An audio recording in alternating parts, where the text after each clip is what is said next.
ทางเอาหวังเก่าหวังไขว่คว้าแห้งตัวถูกหอนฝ่ายมูที่ท่าป่าวาเตียนโตที่วูคือว่าลานทางกองเลือดแล้วกับทางอ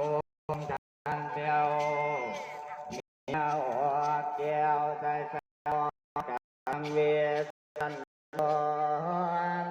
ตุผ่านเงาจอมเจียวใส่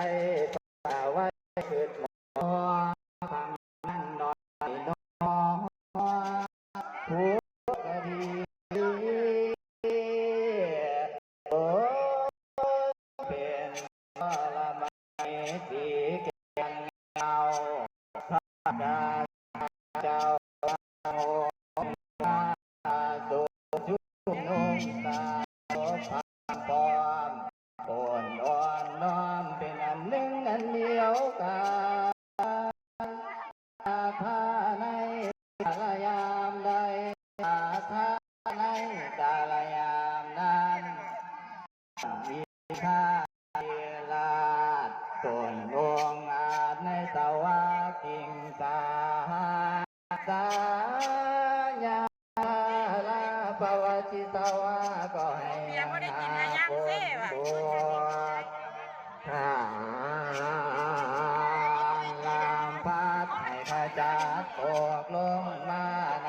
กองเสียพาเทที่ศาลาธรรมทางปากาเสียนโตสาธาพิขเวดัวลาเพียสุทางหลายย่างเหนื่อยโศกเศร้าและโศกากาเพลาสาเช้าเมืองมัวสุกมัวสาผัวบอมมัวมวนมาทั้งเสนาและมนตรีทั้งเศรษฐีและตัวขาในนาพอง